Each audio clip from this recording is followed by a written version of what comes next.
Welcome back to another exciting Hey guys. episode of House Rivalries Nations Division. It's going to be Madrid Mages versus Bristol Brawlers, along with London Quick Draws and Lisbon Lycanthropes. We have the double L's coming in, but somebody's going to take home the L at some point as well.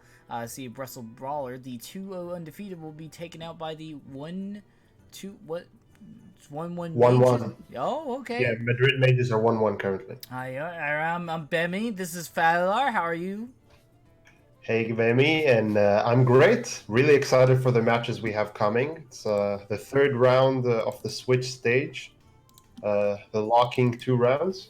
Yeah, Pretty exciting. It is going to be pretty exciting, and I think we're kicking off with a really good one. We'll see if they can go undefeated. If Brussels goes undefeated, they'll be the second team to be undefeated in general in the Swiss, because we do also have the Vienna Legendaries, and then I think Vienna Legendaries versus Brussels Brawlers, the battle between Khamul and Baby Bear would be pretty stellar. So we'll see if that happens. But for now, let's see if they can get to that trio. So you were telling me that I think the Madrid Mages brought a pretty cookie cutter lineup, you said? Well, you could call it cookie cutter lineup. They pretty much brought the best 4 decks in the meta right now. So they have Control Warrior, which was banned, Quest Druid, Quest Shaman, and one Samdi Priest, which is Inner Fire, but with one Samdi. Pretty straightforward, no special techs. They don't have no main their druid, so it's pretty standard nowadays. Very strong decks. They should do the work, right? That's what you have to think when you pick such a lineup. Yeah, in theory, it should do the work. And Brussels, nothing too crazy, right? Are we? Brussels went with a slightly different approach, but they pretty much picked the 4 best classes in their eyes. I guess Shaman is contested.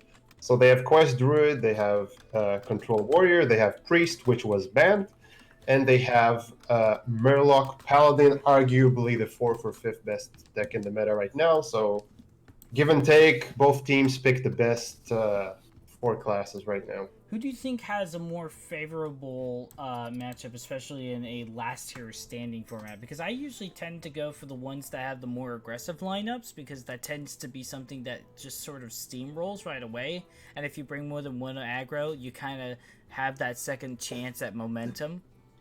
Yeah, so given these lineups, and since it's last hero standing, I think Brussels have a slight edge here.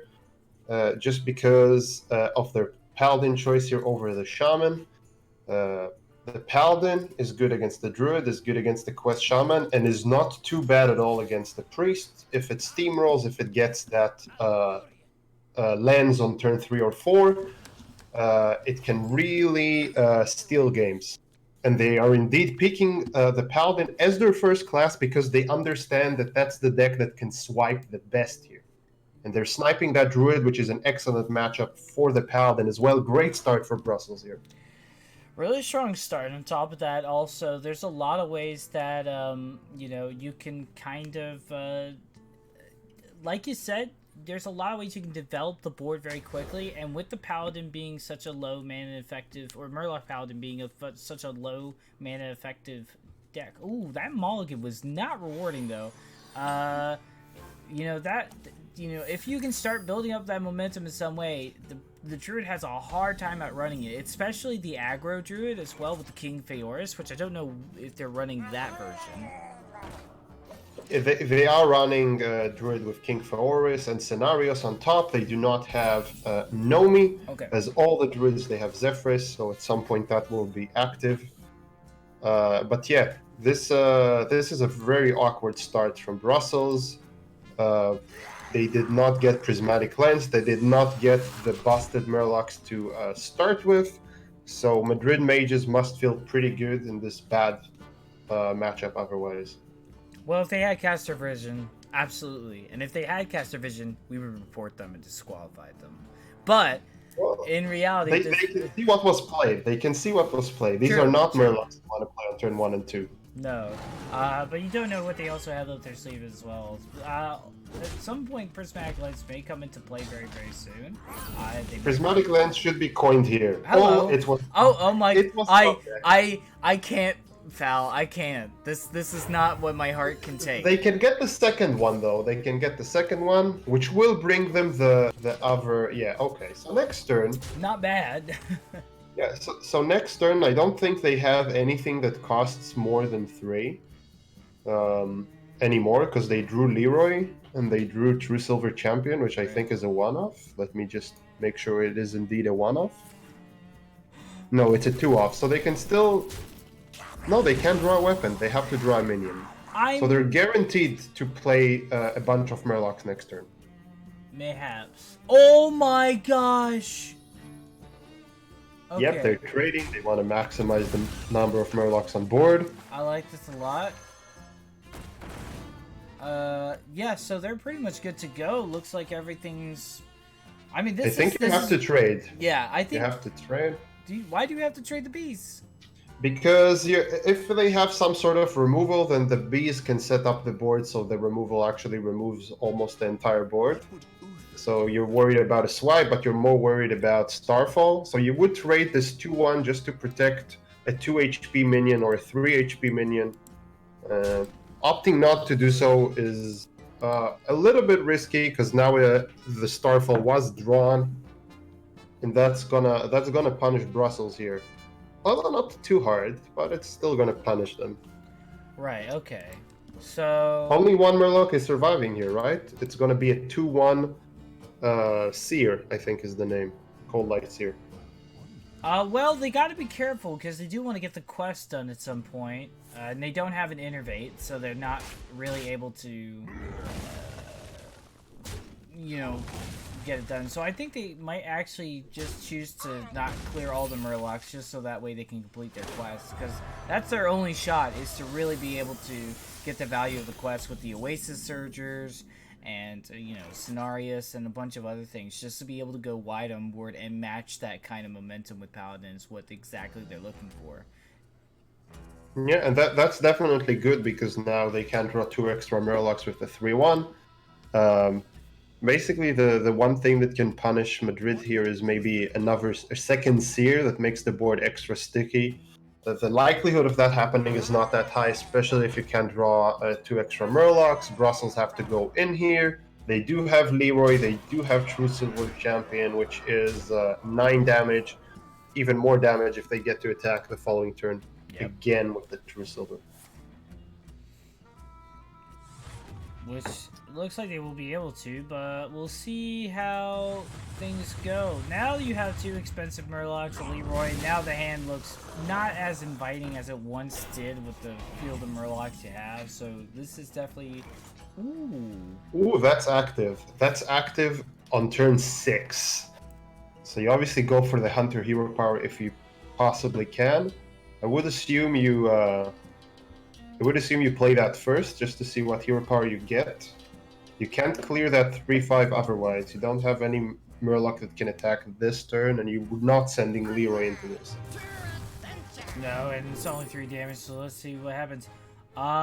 Poison Daggers is not bad either. Or the Silver Hands just go wide on board. I think it's either Soul Tap or Poison Dagger, because you do really want to find Zephrys before Madrid gets healing. If you find Zephrys, you get lethal. So either Soul Tap or Poison Daggers for that little bit of damage, which I don't think they'll pick, because they have True Silver Champions in their hand. They have both of those. Very interesting, as far as I'm concerned. As far as I'm concerned, they don't have too many minions that they can play, so the wider you can go on board, the better. The thing's just to trade with the True Silver Champions, probably what they're thinking maybe. You know, there's a bunch of 5 health minions with the Questor. The True Silver Champions 4. If you can summon a couple of 1/1s to just trade off and do the chip damage it needs to actually get the value of the True Silver, could have happened. But now we have healing picked up with the hidden Oasis here. Very comfortable here for Madrid. The damage coming in is not going to kill them next turn. If any damage comes through at all, which we can see is not happening. No. And this is not looking hot. I gotta admit, this was such a small window. Is there anything Brussels could have done differently? Like, I feel like they just kind of got stopped very quickly, especially the fact that Question managed to have a Starfall in hand. I think that Bluegill Warrior that went phase should have traded. I think that's a slight mishap, just given the turn you're going into, which is a swipe or a Starfall. And the other thing you were worried about is the hero power, getting that Zephyrus for a quick lethal. They opted for summoning 1/1s, which I don't think is as great here, especially given that there's a 3/5 taunt on the way, and they don't have time to capitalize on that hero power.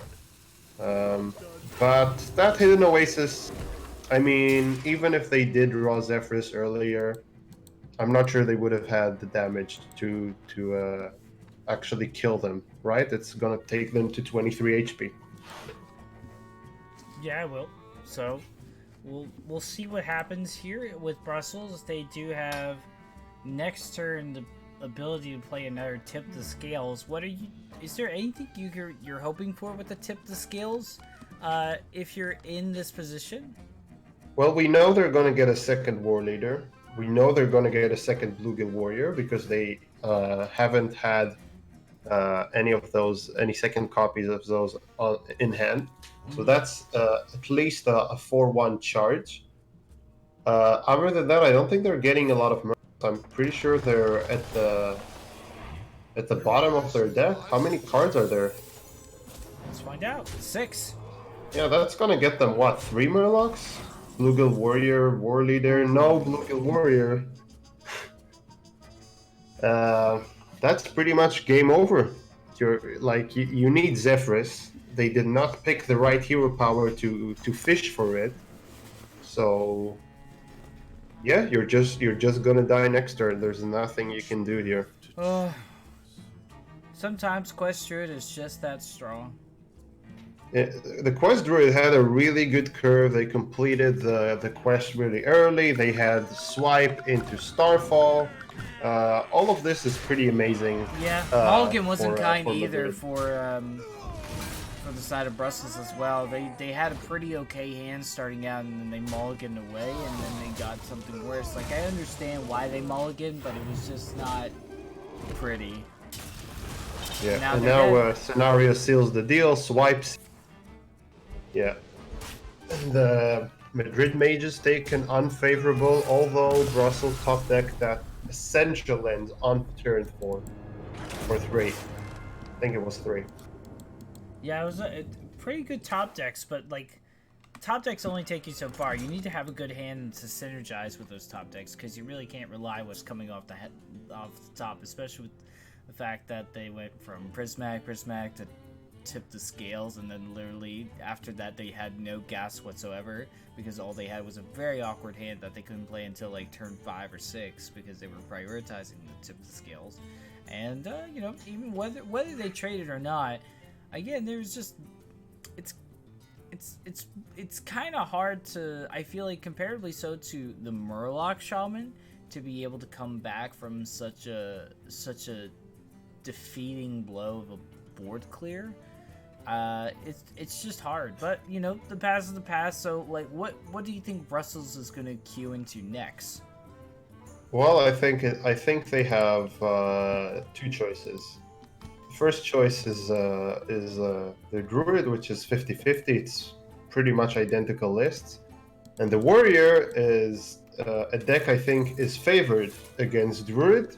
You gotta play it right. But I think that it is favored, especially with their tech. They do have Harrison and Weapons Project, gonna give them more fuel. So I would choose the Warrior. They're choosing the Druid. They're taking the 50/50. Traditionally, Warrior is considered unfavored, but I think in past Grandmasters and in tournament experience myself, Warrior seems to be slightly ahead if played right. And teched right, I would add. It's all about those tech choices, and I'm sure Storm Fever has a lot of good ideas as well. Very strong ideas. Yeah, and Brussels have a very strong hand here. Are starting with the coin, which they are going to play on turn 1 to complete the quest earlier. They have a play for turn 2, which is very rare for Quest Druid. They only have 2 1-cost spells. On the other side, though, Madrid Mages have a pretty horrific hand, except for that Nourish, which is pretty great, I would add.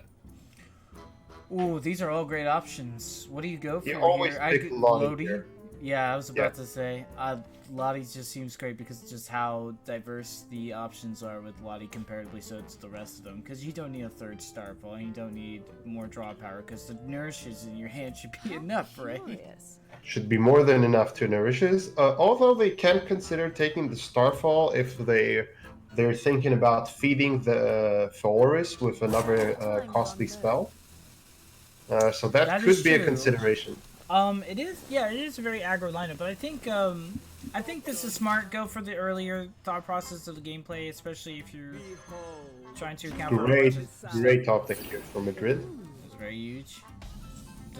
Gets the flip, not really much to write home about, but I mean, there's no real way of dealing with it except playing a Lodi of your own, but then that slows you down the quest, so you just gotta take it on the chin. And just accept the fact that they're gonna start drawing and catching up with you. Are you kidding me? A second merchant? That's gonna be great for them.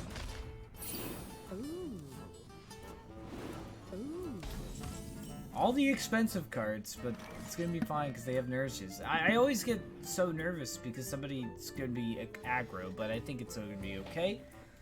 Looking fine for them at the moment for both sides, though. I think it's going to be... I think they're about one away from being done with the quest. Yes, they are. So Brussels looks like they're poised to start getting the momentum right away. So I feel like that momentum is not going to happen quite yet because basically next turn, I would imagine... Actually, no, they can't nourish next turn.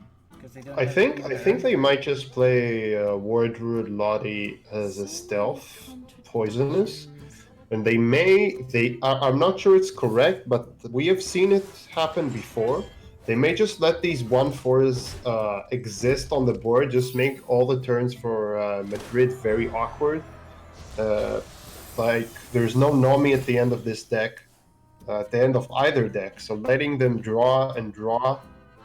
Basically renders their nourishes useless and wins you the fatigue game. It does. Yeah, we look how awkward that is. It's a swipe to the face just so you don't overdraw. And they couldn't play anything for 5 mana this turn.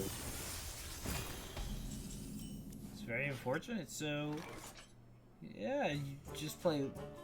Okay, well, they're going to stop them from drawing, but, I don't know. I actually would have been not against just playing the Lottie and then just letting the merchants be. I think that's fine. You develop tempo. You require them to answer these, and also you're ahead on fatigue, just in case, right? That's not your real game plan here. Your real game plan is just beating them with tempo, like most games. Yeah, I'm just a terrible player and like to watch people burn cards all the time. But yeah, definitely. I mean, look at this hand for Madrid Mages. They're not gonna play these nourishes anytime soon, right? That means that maybe they'll play one, but probably not. But that means really soon they're gonna have a kick-ass Phaoris, and Brussels are not gonna have a decent way to respond to it. Unless they keep that War Druid Lottie with Starfall and that Wrath, which with all the spell power might deal with most of it or some of it. Yeah, but then they would have used it and then basically their viewers wouldn't get much value. So this is a lose-lose situation here. Like that matchup usually actually amounts to who plays Phaoris first. Because the amount of tempo that it puts on the board on turn 10 is almost unbeatable for the Druid's arsenal. And they have Fluke too. Yeah, they have Fluke for it as well, exactly. So drawing all these expensive, awkward cards is not that awkward. Yeah, well, I mean, you have all that energy to go somewhere, so, I mean, hey, if they did have Aorus, I'm sure it would be a lot more awkward, but, you know, there's a purpose to it. And Zephyr's at Yep. the top. Yeah. Brussels are really fishing here for their forests. So, oh, that's really smart from Madrid here. I really like this play. They realized we have forests and a bunch of expensive spells in our hand. We are willing to overdraw cards here, so we can play that next turn. Basically, that renders Brussels' response capabilities way weaker because they won't have full mana to respond and probably less cards to respond as well.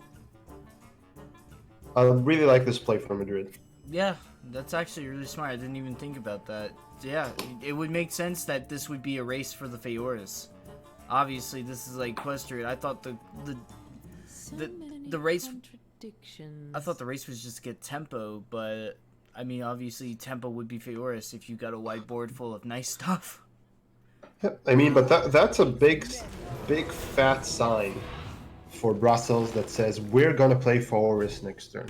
So Brussels is doing the most logical thing here. They're developing, They're developing a lobby of their own with 2 swipes and 2 Starfalls in hand, which is going to do a shitload of damage to the board next turn.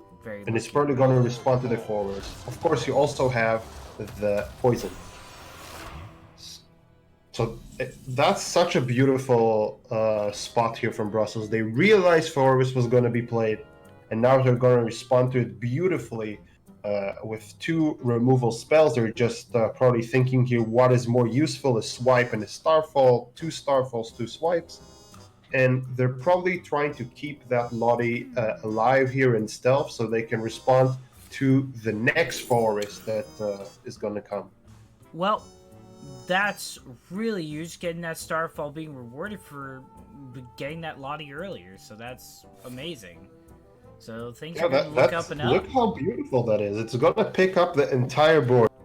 Everything. You're going to trade your 1/4 into the 3/1 here, and you're going to keep that Lottie to respond to the next board as well. You don't even need to swipe a minion.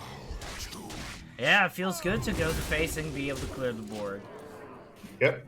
Oh, this is great. Well, I mean, here comes the flute. We'll see what happens. I mean, you never know with Feoris. It could be absolutely something stunning. So there is definitely going to be a board clear one way or the other, but how... This board is going to get buffed, I think. Like, they really need this board to stick. That is a lot of high health minions for the most part. Let's see, Power of the Wild, but that's probably about it. Get a +1, just not even gonna buff it, just gonna use Hidden Oasis. And the board is gonna get picked up again by the same combo cards. Yeah. Powerful stuff. They're gonna play the Starfall that they already have in their hand, probably, just to save that information that they discovered an additional one. They're not. I feel like Brussels is just giving Madrid a lesson in like exactly how they felt when they played their Murloc Paladin. Oh, they are. Look, they actually thought about this just the second before, and they're playing the correct Starfall, saving that info about the Discover. That's so beautiful from Brussels here. It's the little things. Look at these board clears, and they said Druids couldn't do that. One of Druid's weak spots. Well, that's before when they got rid of almost all the other board clear the entire world, and Shaman and Druid were like the ones that were sharing this little world. I mean, you know, Warrior can do it time to time, but still. Look at that Lottie. They're just keeping her hidden, and she's doing so much work. She's carrying Brussels, giving them mage-like removal spells, pretty much. Yeah, it's a lot of fuel going for them, and now you have a second Nourish. What do you do here? Okay, so you start going wide and board and just hope that you don't have to worry about. Yeah, you have to board. You have to pretend like this Lottie is not there. It's almost like they're trying to fish out the Lottie. And they're gonna learn that they just discovered another Starfall. I see this as a wonderful Starfall opportunity, unless you say otherwise, Falular. Let's see. Starfall clears if you use your Lottie to trade. I mean, you need to play Starfall and bees. No, even if you use bees, you still have to trade your Lottie unless you don't clear. It might just be a Scenarios or a Hidden Oasis here.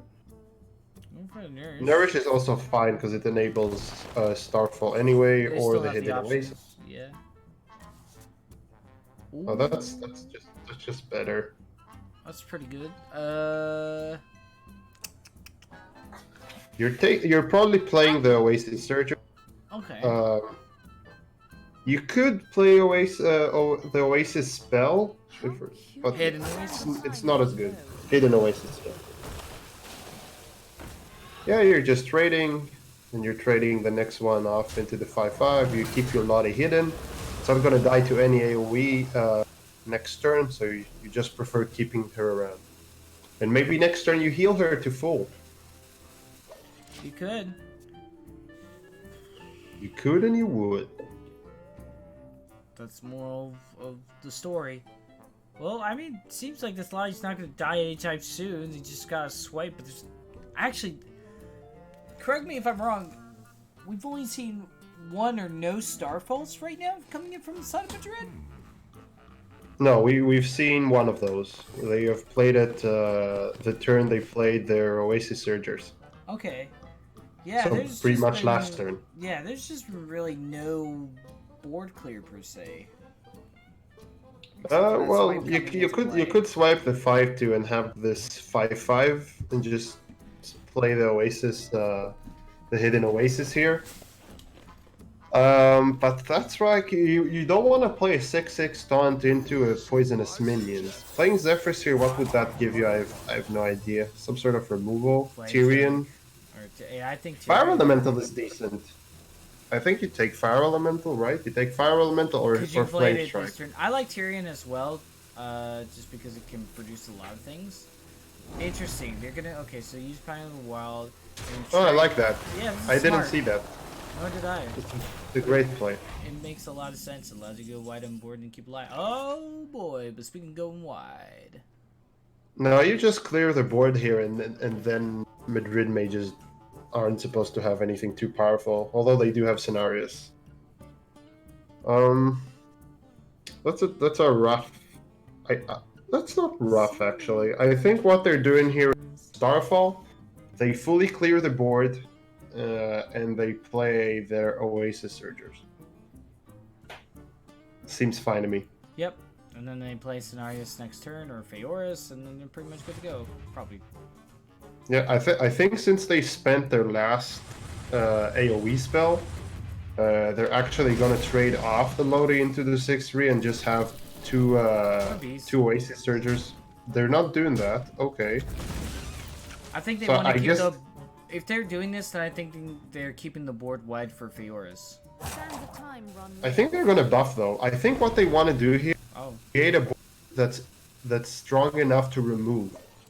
Because they don't want Madrid mages to develop scenarios, they don't want them to develop a minion, so they can go ahead and play Feoris. So I really like that buff. It basically tells Madrid, okay, you gotta remove this, or play something awkward, not scenarios. And it worked.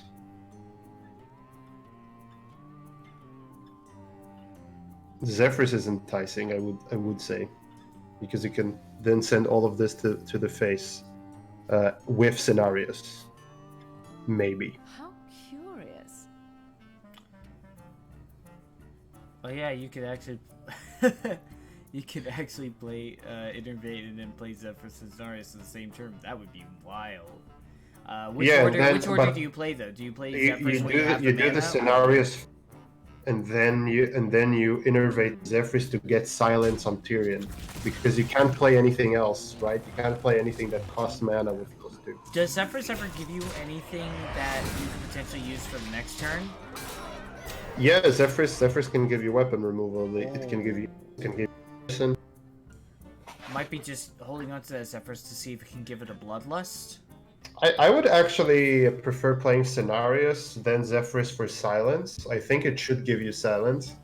And then I just go face with everything and ignore the Tyrion. Just It makes put a lot them of sense under why a it lot would of give you pressure. silence. Like, I agree with you with that for sure. Like, I'm just trying to think, like, I'm not thinking these are definitive plays. I'm just thinking, like, okay, well, you did this. What are you hoping for now? So my imagination is running wild and just assuming Bloodlust, because at the beginning, that was basically your get out of jail free card with the Zephyrus, is that you just play it next turn, get the Bloodlust, and you'd be pretty much good to go, or whatever it was to just basically produce lethal. Yeah, I don't know. I'm not too big of a fan of giving this druid a weapon, for sure, but it doesn't seem too terrible. Well, they're gonna leave them with a 4-1 now on board. And they are at 13 health. Is that lethal in any capacity? If you play Zephyrus, what can Zephyrus give? You play Zephyrus, you have 8 mana, so you can have 9 with Innervate. Can that give you lethal? It never gives you King Crush, right? No, I've it never doesn't. seen King Crush No, from it Zephyrus. doesn't give you King Crush and even King. It should, though. Wait. What is that? What is that whole? What is that Paladin card that does 8 random damage split among the enemies? That's not enough damage, though. That's 1 off lethal. Right, but bring it pretty close. Oh wait, King Crush isn't enough as well. Yeah, you just play Scenarios, I suppose. You just play Scenarios. Or you can play King Forest. You can play King Forest, that gives you decent board. I think they're using that as a last resort, I guess. Well, yeah, they pretty much won here. They did. They pretty much won, and they're not gonna play the... Oh, they are, okay. Playing Zephyrus, which will give them... Yeah. Oh. Which will give them whatever. It gave him a weapon removal. Madrid doesn't have removal, so it doesn't really matter. But yeah, pretty much very well played here by Brussels. Beautiful play with floating. Beautiful recognition. It was really... I think both sides had really smart ideas. I think Madrid had a lot of cool ways of developing the board, / also prepping the Fioris, and really unfortunate for them that Brussels was smart about how they handled their expeditions and just went into Lodi into Starfall, which was huge. So getting that extra Starfall was a great other option for clearing the board. It was just such a good draw into draw. Brussels almost got insurance policy for getting such a bad draw with the Paladin that they got all their good draws with the Druid, and now they get to go up against what they should have banned, maybe. Yeah, I mean, I don't think their ban was incorrect. Just think about Brussels though. They brought the Paladin, which was a smarter bring than the Quest Shaman from Madrid. It didn't work out. They got stomped by the Quest Druid. But in theory, that Paladin could have swept Madrid's entire lineup. Sure. They had to ban the Warrior for that to happen, so that was the correct. It was like the next odd Paladin. Yeah, but pretty much, right? They can't face that Warrior if they want to sweep with the Paladin, so they banned it. Fair enough. Didn't work out. Yeah, I don't know. Just for me, I feel like you always try to play around that priest because priest is so strong, and especially with last year's standing, that the priest is. If it was conquest, I'd be like, okay, that's fine. But if it wins, it's just gonna keep going, and it's hard. to stop. And it has a terrific start here as well. It can be healed to full, unless it's killed here for the entire mana cost. Which we will see probably, which means the Druid is not going to progress with its quest very nicely, but they kind of have to do that. And now the Nephros Ritualist is going to be played because they have no choice. And I assume we'll see War Druid Lottie here, either go Rush or for the Stealth Poisonous. we could also see a pass here, just hero power to the face. I think both plays have good cause. I would assume you just play Lottie here for poisonous though. Contradictions. It's just too good. It can test anything. You have your innervate here. They're deciding not to do that, which is okay. And they're not attacking face, mind you. They're playing around. Okay, that's very interesting. Right? They're playing around Light Ward and heal face. I guess so, but why would you play around the Light Warden? Because it's exactly 3 mana. It's a play for 3 mana. You play 1, you heal your face, and you get a 2/3 instead of a 2/1. I think it's pretty decent. And now they're playing that Lottie, progressing their quest. We can see that it's okay here. Like, we're not gonna... Actually, is it okay? Yeah, Like, it is Madrid okay. Mages... Madrid Mages could have developed here the legendary, right? The 2/7. What is his name? Oh, Ahmet? Yeah, they could have developed High Priest Ahmet, essentially giving Brussels a choice. You have to trade your poisonous Lottie into our 6/7 or into our 2/7. Yeah, That's choose the completely lesser of two evils. I agree with that. So many I don't know. Maybe I think maybe they just value the Ahmet so much they don't really want to leave it up to chance. They do want to get that. They basically just want to get that inner fire in hand, just the most value it can possibly do. And I think in turn 5 they were holding on to it because they wanted to How curious. Ahmet into beaming psychic. Yeah, maybe wait for one more 1-drop, but yeah, probably they'll play Ahmet with the beaming psychic next turn, which is I agree a stronger play here. And now Brussels have to choose if they're gonna trade that Lottie or not. They're opting for not, or no, they are opting for trading it. Okay, good point. We'll see. I don't know. I Got you, friend. I would have liked to use that taunt as a way to just cushion the blow and then wait to see what happens. Like, to have more options. I mean, they can't kill that, right? They don't have the damage.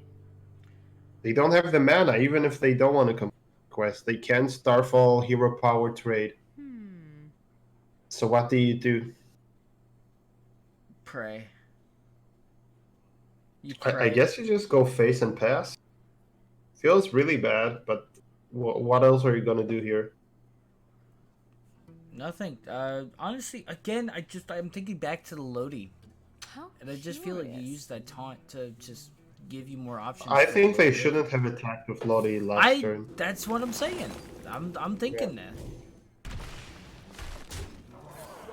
Yeah, they're And just, you're not they're gonna just even making get a it the kill it. weakest possible. Yeah, but it's important to keep it low, right? I guess so. So it's really bad into Northshire Cleric, or for healing, for circles of healing, but it's really good otherwise. That is not Oh, bad. that's just too juicy. I think you heal first, because you want your Light Warden to have a lot of HP. Although it comes at the cost of attack for the Light Warden, I think you still heal first. So you may just heal. Hero with Power your- Light Warden Circle of Healing. Interesting. that's Okay, so just they're good. going for an aggressive play here. Yeah, no, that's really good. They're healing. They don't care about the Light Warden's attack right now. They care about her HP. So they are just getting her to that very comfortable 6 HP line, and then healing the High Priest I to mean, 8. they have no way of stopping them. They have a Starfall, yes, but there's no Lodi anymore because they played that earlier. So now Ferocious Howl is really just something that'll cushion the blow. They draw into that. What do they get? Nothing. You have to send that Starfall into the 7/7 as well, because that represents the most damage right here, right now, which is very important when you're on 18. But that's basically Brussels removing their only removal spell from their hand, and pretty much, almost I'd say forfeiting the game, but they don't have a choice. Yeah, it's priest things, Fadular. It's priest things. Well, priest is good against druid. It's good against druid. It's not as good against other decks that can counter it. It's Okay, that's just painful. Is that lethal right now? I don't think so. Well, it could be. Like, you play that Circle of Healing, you have enough. So you heal power. your Amit first, and then you play Blade Master, Circle of Healing. How much damage is that? That's 5, and then it's gonna be 11 damage plus 2. That's 13 damage.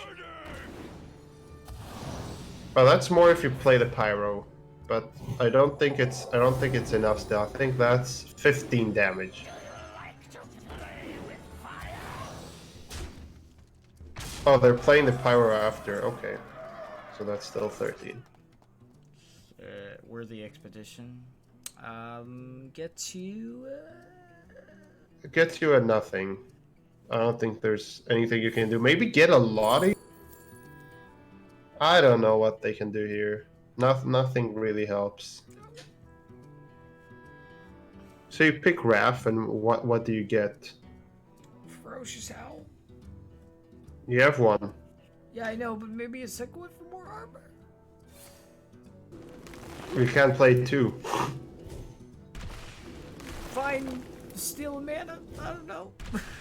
Oh my god! Just pray. These casters are constipated! I don't know, man. I'm just trying to think. Ah, there you go. Alright. Just continue.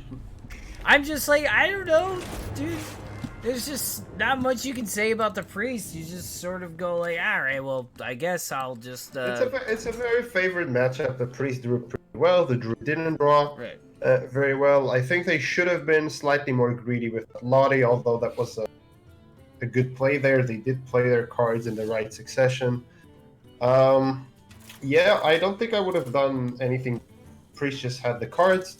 It's a very favorable matchup, and yeah, came into fruition for them. And now we're gonna have to see the Warrior come in. It's the last hero standing. That's the last deck they have to play.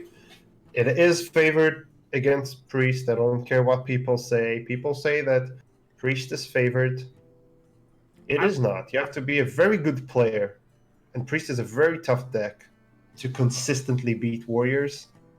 I don't think it's a favorable matchup in most time. I've been jamming with Control Warrior and Ladder, and like I've come close to beating Priest, but I haven't beaten Priest. A lot of the times I've been like maybe once or twice, but that's because I don't know why, but there've been a lot of Quest Priests. Just where I am, and I think honestly, there's what does Quest Priest even do? the hero power makes it that when you heal something, it also gets +3/+3. Oh, right. That heals and buffs. Yeah. Okay.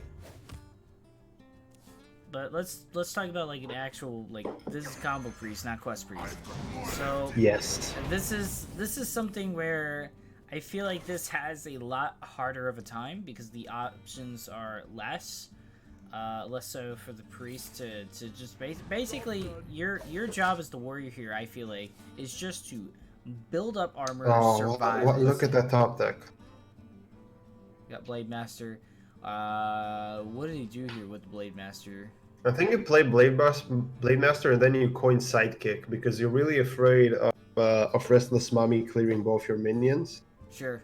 Although it's good for Psychopomp next turn, I think you still coin Sidekick. Yeah, you'd rather hold on to the Psycho Pump as long as you can. You just want to make it awkward every turn, and coining Sidekick does just that. It makes a very awkward board for the Restless Mummy. But yeah, I think Priest is favored. But if you tech your warrior correctly, which Brussels did, And if you play well and the priest doesn't high roll, the priest just plays an average priest game, then it's very difficult to get the edge. Also, very good sidekick here on the correct minion. That's very good for them because now the Restless Mummy has to twice into the taunt. It cannot choose to attack the taunt and then the sidekick to pollute the Psychopomp's resurrection pool. So that's a very nice spot here for Madrid because they could have buffed the Blade Master, right? That's the strongest minion. Yep.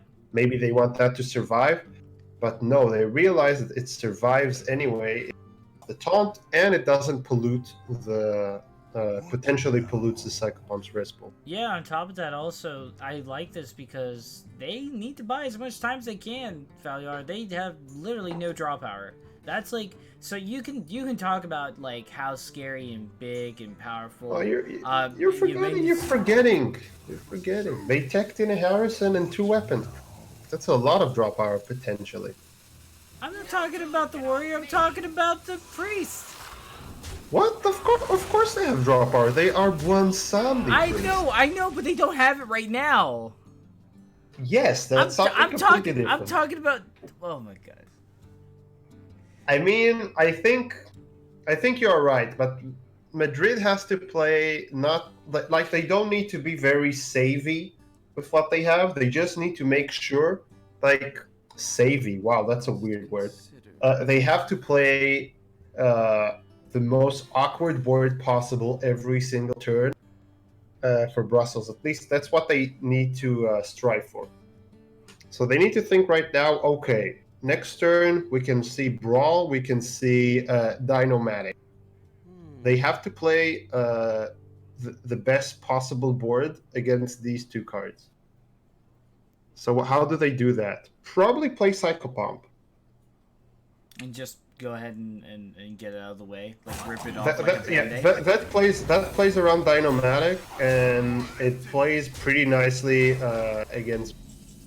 Just because you're gonna have 2 minions on average remaining to attack the following turn, which makes Brawl way less appealing. So now the Dinomatic is rendered useless, and now a very inefficient Brawl is gonna have to be played. I think that's the best Madrid can play into, given their hand. And the worst minion probably survives. Ooh. These are very unfortunate draws here. I think we're just going to see this buff here coming down, and them going face with what will be a 4/8.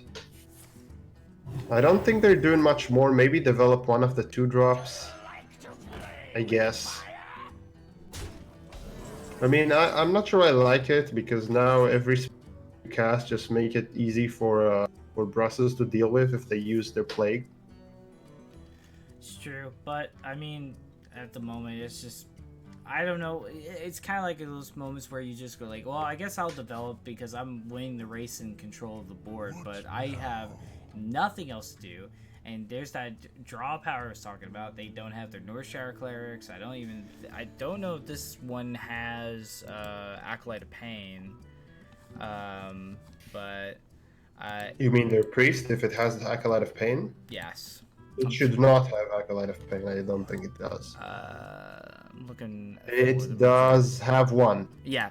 So normally, Acolyte. Normally it does have at least one. So yeah, none of that. So usually you play the Pyromancer with the Acolyte of Pain, and it would be really nice to get that draw power, but unfortunately it's just not there. They have no circle of healing. Their mulligan has just not been kind to them at this moment. I really think we're going to see a game 5, and I think Priest has just had a very unlucky run here against the Warrior. I wouldn't say it's unlucky. Priest either draws something completely broken and beats you in the early game, or it draws for consistency, it draws some draws, but a very average draw is just like, and then Priest is still a pretty strong tempo deck, right? That's a board most classes won't be able to stick against Warrior, but they just don't have the cards to capitalize on that. They don't have the Northshire Cleric to draw a lot of cards. They don't have the right buffs to make a gigantic minion. Very awkward for Madrid, but I would say that happens quite a lot. That's why I don't like Priest, although it's probably the best class in the game. It just doesn't feel good so much of the time. You get very inconsistent draws. Yep, that's why Bonsandi is in the deck, I suppose. If you top deck Bonsandi, suddenly everything is nice and dandy. Wow, that could be a campaign slogan for Bonsandi. But For president. Draw Bonsandi, everything is nice and dandy.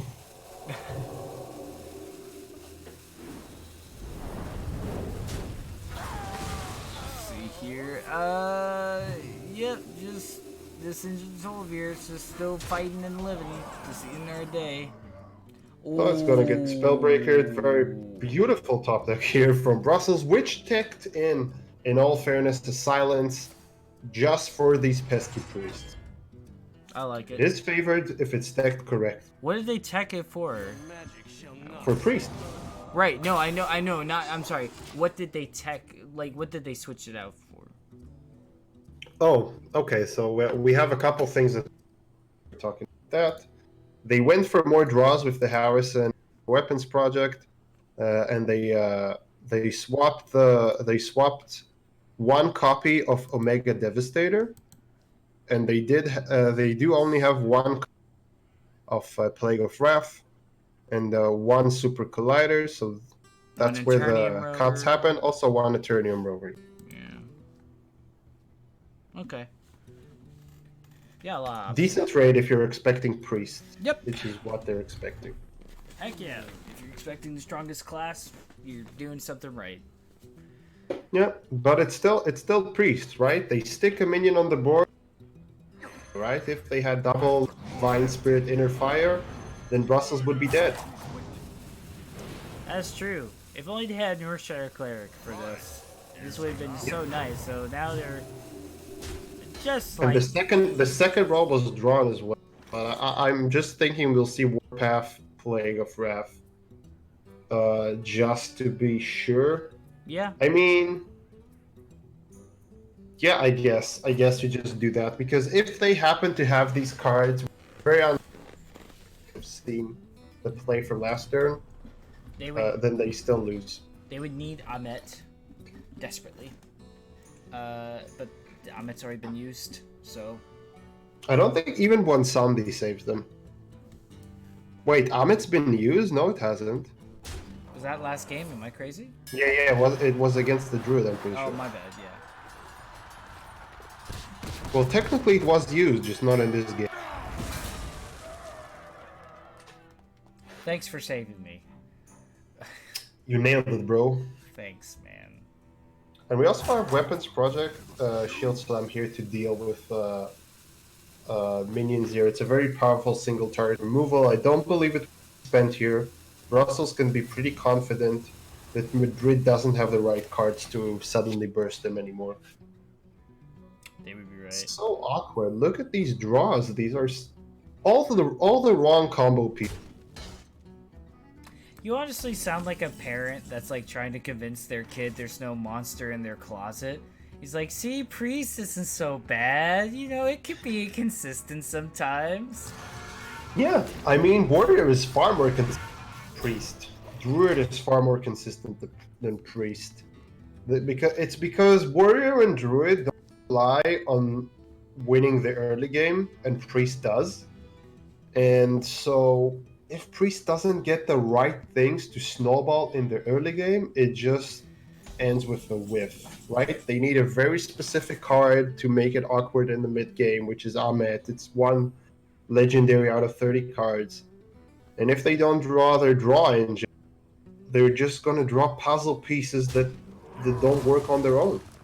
It always just feels so likely, though. That's why it's so intimidating to go up against a Priest, because you're just like, okay, well, the moment I see Northshire Cleric, I gotta take that out as soon as I can. And like usually there's not enough early game stuff. Like that's one of the reasons why.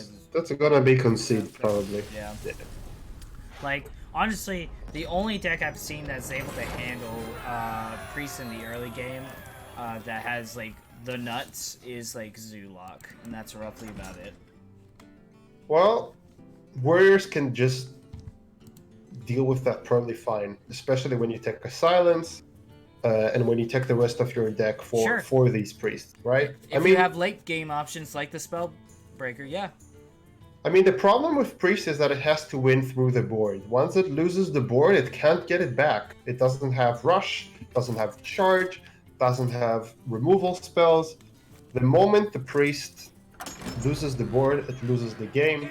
Madrid realized that, and they conceded, saving time for both teams, and of course us and our audience. And we're gonna face off with the Quest Shaman against the warrior here. A very close matchup here.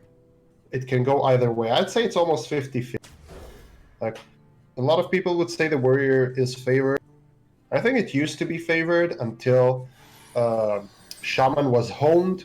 People learned to play the deck better. They understand the game plan against warrior. And since this happened, Quest Shaman, I think, is a formidable power against warrior if played correctly.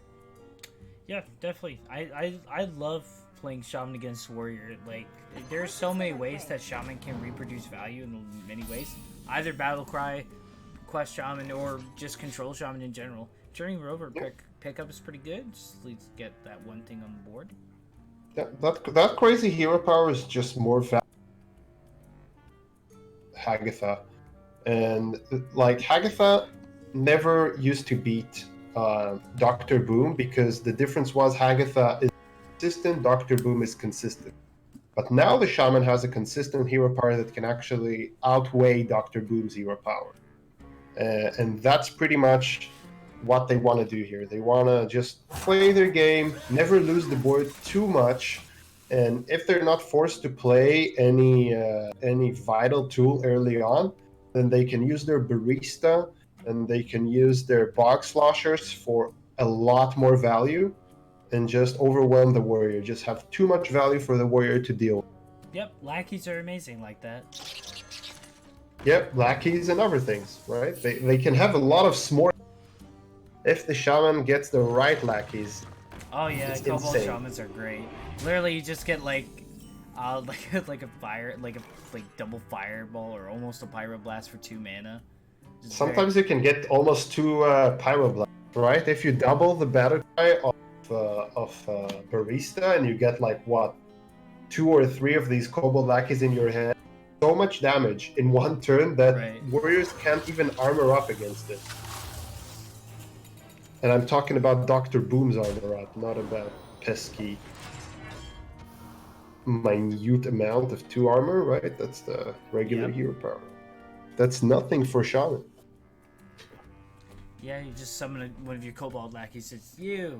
Get rid of this shiny stuff. I don't care anymore. You like shiny stuff, right? Cobalt, go get it. So look at Madrid here. They're thinking. Do we want to save this Sludge Serpent quest because we already played an evil cable rat? It has to go through their heads here that, okay, we gotta save these lackey generators for maximum value. Yep. But they're not doing that. They're playing nicely. I mean, they're playing this matchup to complete the quest, but they did sacrifice 2 lackey generators in the process, which they don't really want to do. They want to double up the battle cry on all the lackey, or on the lackey generator. Sorry.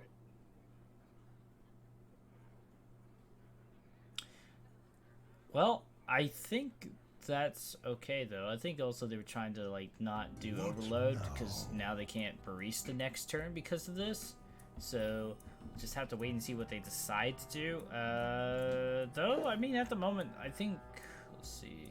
Do you coin Collider here? I don't think you coin Collider here. I think that might Collider doesn't do anything because you have to hit the taunt and the taunt dies from the, so it doesn't actually attack a neighbor.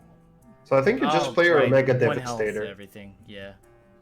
A Mega Devastator for tempo could be fine. Weapons? 5 HP, very awkward for Madrid. Weapons project? Nah. You either... I'm pretty sure they're debating if path, or if they want an Omega Devastator, or pass. All of these plays will be acceptable as far as I'm concerned. Yeah, they're going for the Warpath. That's fair enough. I think they're not afraid of Barista, they're just afraid of some... they know they don't have Brawl, and they're just afraid of some HP buff from the Titanic Lackey.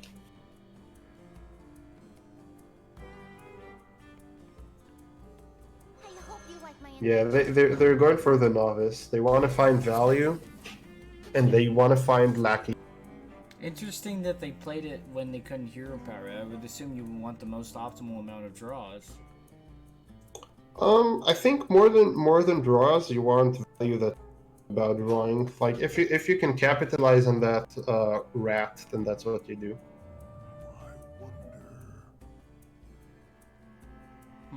That's a very comfortable Omega Devastator. Now they need to think if they discover a mech. They're not going for that because they value. So smart call from Brussels here, in my opinion. Yeah, for sure. Putting a body on board in general is always good. I mean, Madrid still has to deal with it one way or another, and they have a lot of ways of making a very tall minion if they don't handle it. And they got one of the good lackeys. Yeah. Do they just use it on the Devastator? Like this will kill with Novice. Yeah, they use it for sure. And they're probably going to trade their Novice. I think they want to use Barista next turn. They want to make a board that's not removal worthy from Brussels, pretty much. So they can then go ahead and double battle their Barista, double Kobold Lackey, double Cable Rat, and probably double... man, what's the name of the Rush Lackey? Gnome something? Goblin something? Goblin something. Goblin Lackey. Goblin Lackey? That's just as simple as that? I think they're playing that now? No.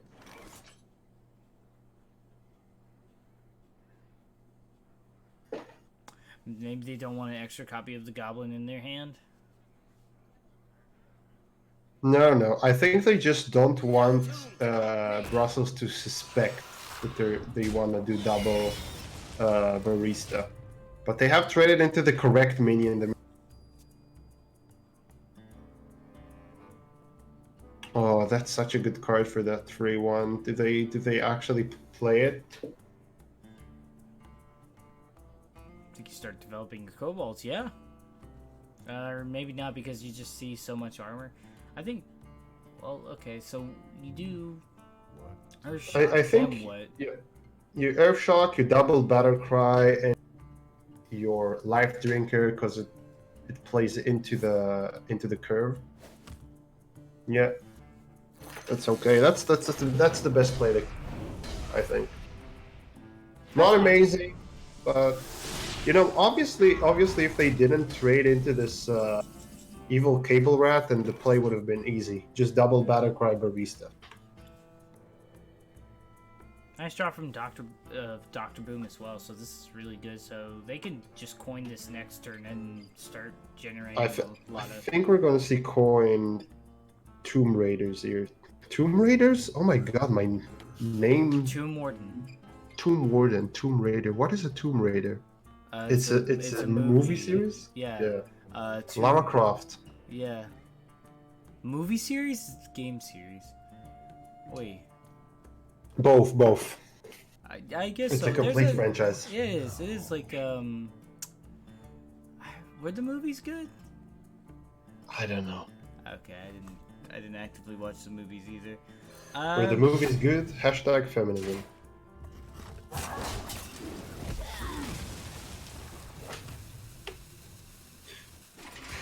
Okay. So mutate not really. I think you're just going for Smork. I think you just do double Battle Cry, Lackey, Reese. Yep. Yep, that's the most damage possible. Now this does 5 damage and you still have 2 more life drinkers. That 12 damage, and you still have 12 more damage with the wasps. I don't think you spend your evolve here. I don't think you mutate anything. Nah, it's fine. Yep. Probably might just play 2 more in here and play Dr. Boom next turn, just so that they have something going on board.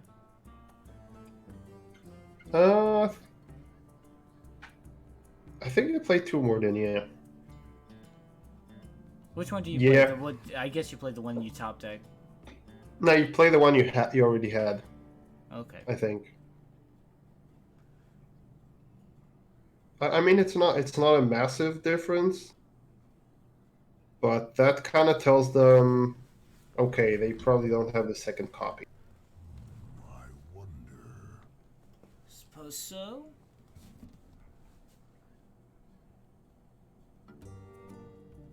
Wow, they're thinking hard here. do we use the left wood? Do we use the right wood? I mean, it's very, very awkward. Is there a world you coin Dr. Boom?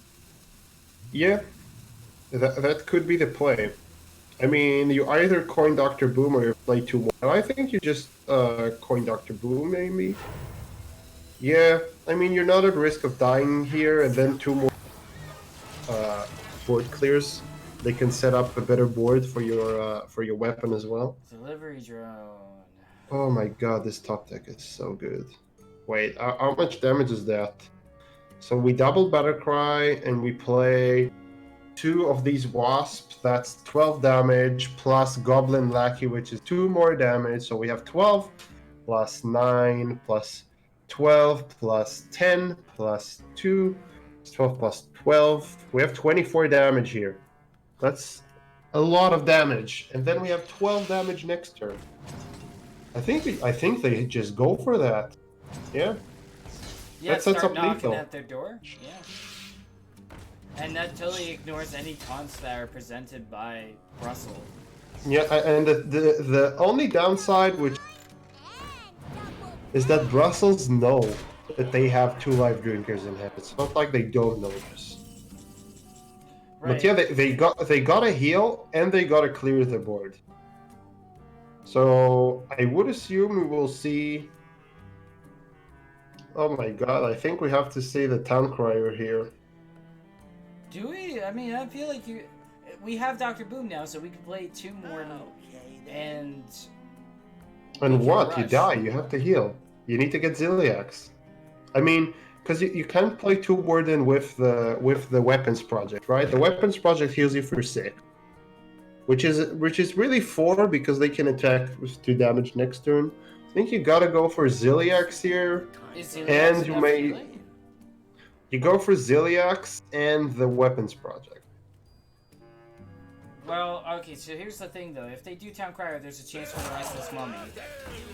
Yes, but they have to. Okay, so that's game. They know this is game because they know they have drinkers. What if they delivery drone Ziliax? They can't. It's too much mana. Oh yeah, you're right. Okay, man, just get the Yeah, weapons project just in the nick of time. But... That doesn't save them. They can concede. Yeah, that's concede as far as Brussels are concerned. Madrid may just take the win.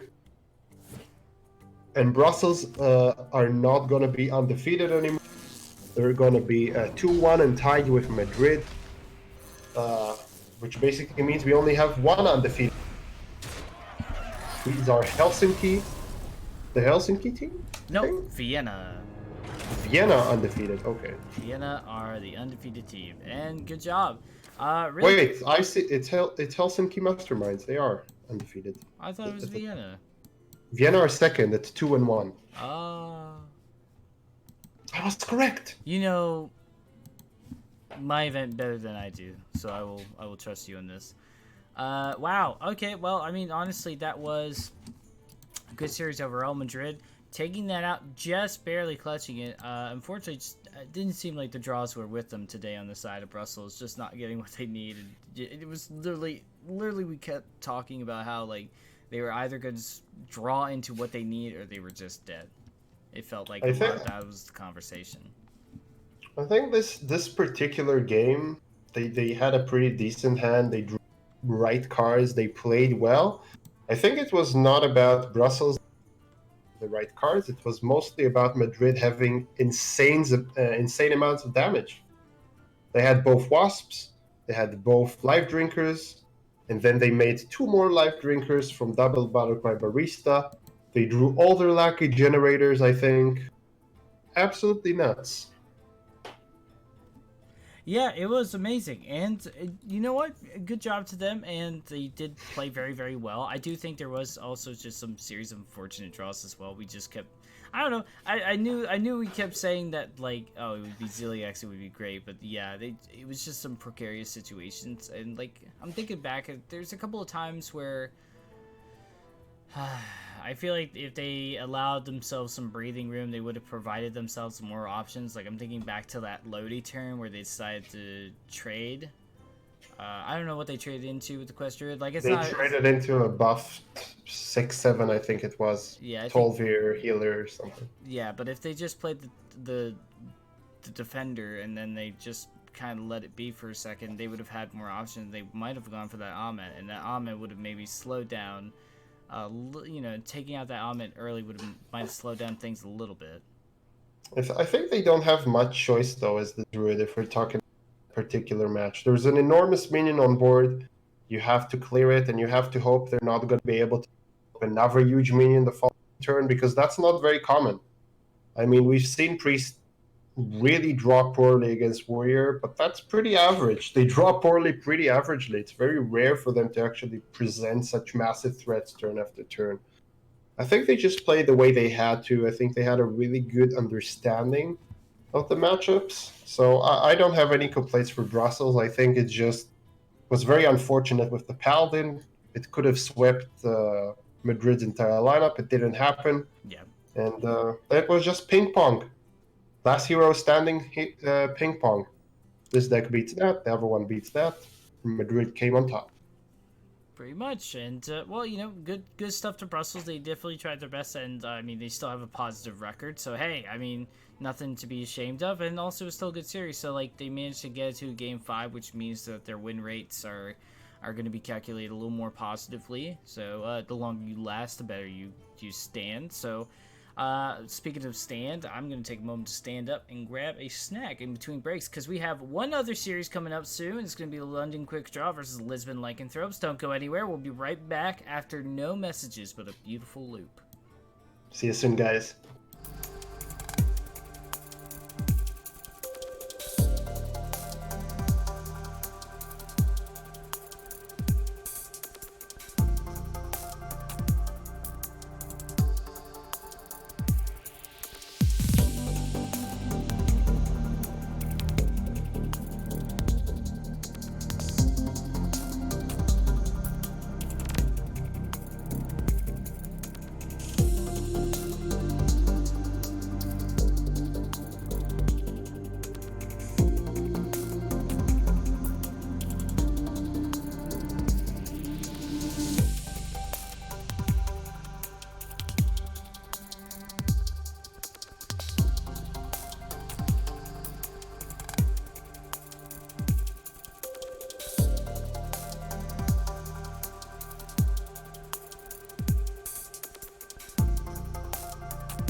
welcome back to the HouseRivalries Nations Division. This is day 3, week 3, and we're gonna be coming near to the almost to the peak of the mountain. It is 7 weeks overall, so we're reaching to that very tip very soon next week. And I'm Bemi once again. Joining me is Falular. How you doing, buddy? After that close Game 5 series. Hey guys, doing great. Actually, pretty excited for the next. We had a very close series. I hope we'll see another close series. I'm hoping so too. And you were talking about how it might be a little bit Lisbon favored, but it's pretty close overall. So talk about those decks. Okay, so we'll start with London Quick Draws.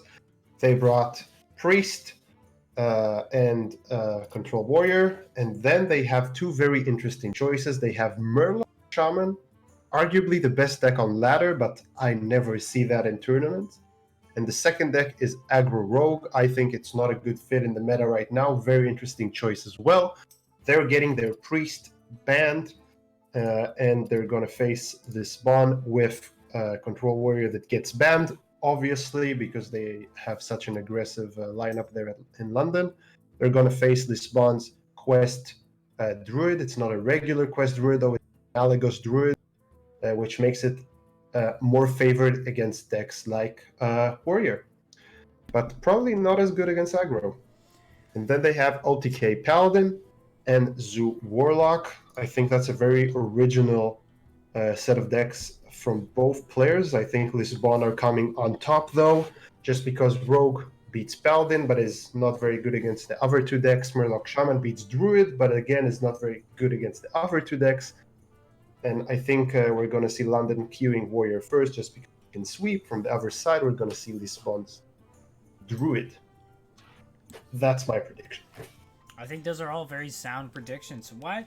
My only question is to you about the Rogue, and I agree with this, is that the lack of consistency, but why is it inconsistent?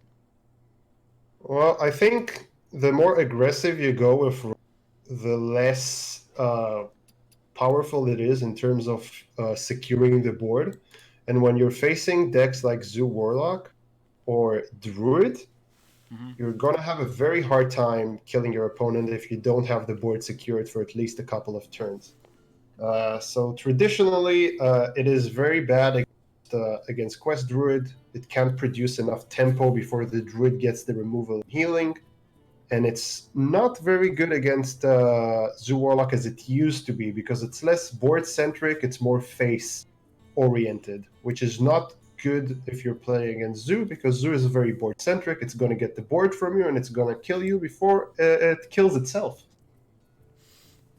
Yeah, fair enough. All right, well. And also sometimes just a big pointy sword is not enough sometimes to get you through a bunch of taunts as well if you're going up against the Warrior. So... And sometimes you get Myra's Unstable, sweep. Yeah, that's true. That oh my gosh, Miracle Rogue. I remember when that was just so consistent, especially with the fact that, remember Totem the Shark and stuff like that, where it's just, lackey-centric all the time, and then now Shaman's kind of jacked that style and just become the new lackey-centric deck. Yeah, I love that. The Shark Rogue was probably my favorite reincarnation to expansions, and now it's I kind of lost my love of Rogue just because it's very one-dimensional with face basically written on top of that class nowadays. They're like, nerf Van Cleave. No, let's just nerf the class. Pretty much, yeah. It didn't get the best end of the stick for this expansion. Rogue is not a class I would bring.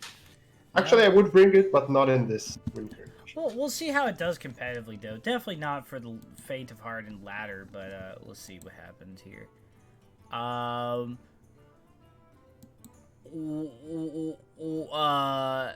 So apparently there was a bug when both queued up to play with each other. Both crashed. Both crashed. Well, that's... Hearthstone is a great game, Sometimes it's too great for us to perceive. I've never heard of that before. Well, let's talk a little bit more about the lineups then. So if we go in deep, we can see that London has taken the Druid matchup into consideration when building their road. They know it's a bad matchup. They know they need that board for one or two more turns so they can actually send that damage to the face. They're taking in 2 copies of Sap so they can remove these taunts and continue going face. And they have a copy of a very peculiar spell. I don't think many of us have seen it. That's the Rogue Plague, Plague of Madness. 2 poisonous daggers are equipped for each player. Basically, the rogue is going to benefit much more from that. It's going to remove a 6/6 taunt from Hidden Oasis. It's going to remove a 3/5 taunt. Whatever it removes something with taunt, and then they can send more of that damage to the face and finish the druid before it can do anything with its quest reward. So, take into account, rogue is not strong against druid, but these techs are definitely making it strong. Yeah, looking strong here for, like you said, Lisbon as well. Just kind of reading over these decks again real quick. No problem. Ask away.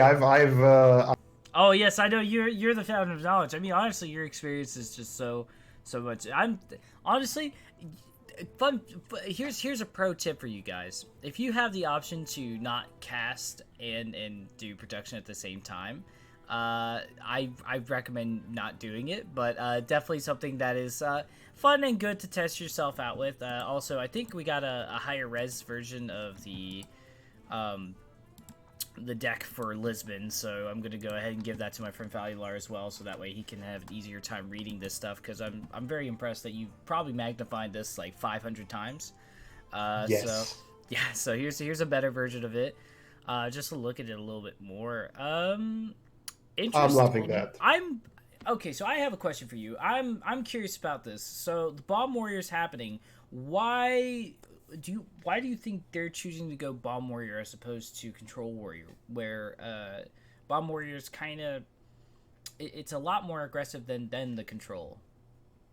I think OTK Paladin is a force that's in tournament environments, and Bomb Warrior just beats OTK Paladin when the Control Warrior beats it, but not as consistently. It relies on going for a long game. It needs the correct cards to generate the armor. And Bomb Warrior just has another win condition, which is the bomb. So that's one reason. Another reason is that it's far better against decks like Hunter and Reno Mage by pretty much killing them before they can assemble or create their big, disgusting boards at the late game. So you sacrifice a little bit of control and survivability, but you're still very strong against aggro, and you get that edge against decks that usually counter you, like that OTK Paladin, like the Hunters sometimes, even Druids. If you like the win rates for Bomb Warrior and Control Warrior, pretty close. I mean, you sacrifice. I mean, I guess the Druid, it doesn't really matter. You just change your win condition a little bit. But if they have Nomi, it's a perk that you shuffle bombs in their deck, I suppose. Yeah, also on top of that, the Priest as well, with just something with a lot of draw power. But I think did they ban the Priest? I think they did. They banned. They opted for banning the Priest. That's true, and they got their Warrior banned. So yeah. Oh, Rogue is gonna have a bad time with this. Like the Rogue is gonna have a very hard time, although it's a Malaga, and the Rogue is teched for that bad matchup. So if the Rogue draws decently, it can steal that win against Druid. What it can't steal the win against, at least I think, is the Zoo Warlock. I mean, assuming the Zoo Warlock doesn't kill Nephros Thrasher and it sends more damage to the Rogue's face, the Rogue is just not going to be able to take the board from the Warlock. Traditionally, it should be favored against the Paladin, so that's the only matchup where I see the Rogue actually taking a win against. And that's like the weak spot in London's lineup. The Murloc Shaman, on the other hand, is again, I think it's only favored against the Malagos Druid. I don't think it's favored against the other two. It's a very board-centric deck. It creates white boards. The Paladin assembles some sort of removal and beats you. And against Zoo again, it's just in controlling the board is the Zoo. So I guess we're going to see Warrior first, just because it can sweep, right? Control Warrior can sweep. It can beat the Druid, can beat the Paladin, can beat the Warlock. But still doesn't feel great about it, right? It's around 50-50 against the Paladin, and it's about pretty unfavored against the Malagas Druid, say. But if you draw enough armor generation, the Druid doesn't get enough draw. Like it can sweep. So I think we're going to see the Control Warrior from London, probably the Malagas Druid. These are the two decks that can sweep on either side, and they probably want to keep the rest of the decks to snipe each other out. We'll have to wait and see. And I think maybe Lisbon is going to queue into maybe the Bomb Warrior? Or do you maybe just go for the Druid and just... No, this spawn can't use their Bomb Warrior. It's banned. Oh, you're right. I'm sorry. Maybe the... I think it's just going to be the Druid. Okay. I mean, just because the Druid can beat anything here. It's good against the Warrior, which they didn't ban. It's good against the Rogue, and it's good against the Shaman. Or it's not amazing against the Shaman, but it's good enough. I mean, the Shaman is the Druid's weak spot, but I don't think we'll see the Shaman queued in first. I think we're going to see the Warrior, as I said, because that's the only deck that can sweep for London consistently. Okay, so, well, let's hope the Shaman can do some work. And speaking of work, we're going to let our players go ahead and still work out this technical issue and just see what the status is. So we're going to throw to a quick break real quick, but we'll be back and we'll hopefully have the players still fix. I don't know, dude. It's a weird glitch. I've never heard of this before, but this is certainly something to let Blizzard know about. But either way, we'll be right back.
So all right, so here's the thing. We have apparently a massive EU server issue where nobody's able to reach out to friends. They're showing up, they're going out, and we were like, what is this? So apparently when they queued up, the game did crash, but also they logged out just to see if they could fix it. Apparently then it's a whole BattleNet server error. So with that being said, there is no match to be streamed. London and Lisbon will be happening off stream. When they are It's on Blizzard. Yeah, you know, but you know, either way, we're going to go ahead and close out the show for today. So unfortunately, I'm sorry for no second game, and I apologize for the long wait. You guys deserve a lot better, but we're gonna go ahead and let you go so you can enjoy the rest of the upcoming weekend. So with that being said, this has been Falular over here, and this has been Bemi. Please follow our Twitters, and we will thank you so much to also stick around for this coming weekend as we have the House Rivalry Season 3 playoffs, where we have a lot of story arcs to follow. Just to list them off very quickly, and just what to look out for. We have, for...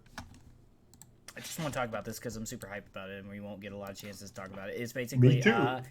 It's Epic Esports made top 4, then top 2 the following season, and now they are number 1 in the sea.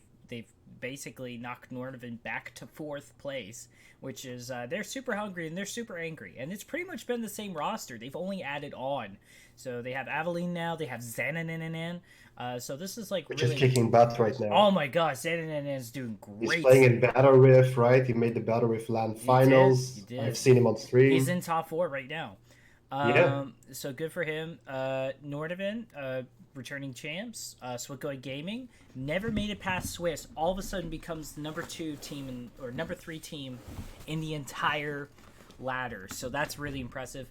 Knox Sports, Area 52, TKA, TTW, and I think Stage 5. All of them are teams that are brand new to the House Rivalries family that have joined recently that are really cool.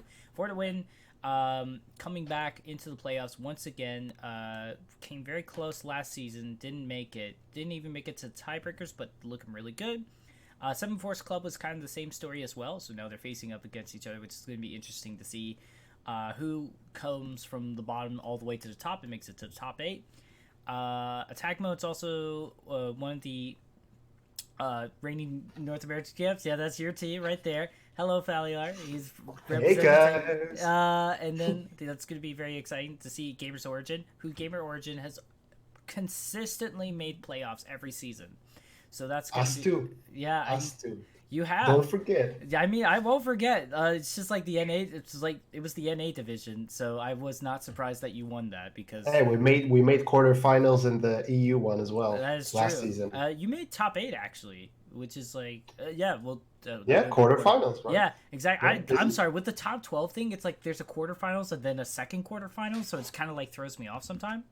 And then Korax, which was in last season, they're now the number 2 team in the entire league, or number 3. I'm sorry, because Swagoi was number 2. But Korax, this is going to be an interesting run for them. This is the last time that the composition will be playing together because unfortunately Korax shut down recently. Damn. And so yeah, this is them trying to go out in style. So I wish best of luck. Fortunately though, the Benelux esports scene is very cool and collective.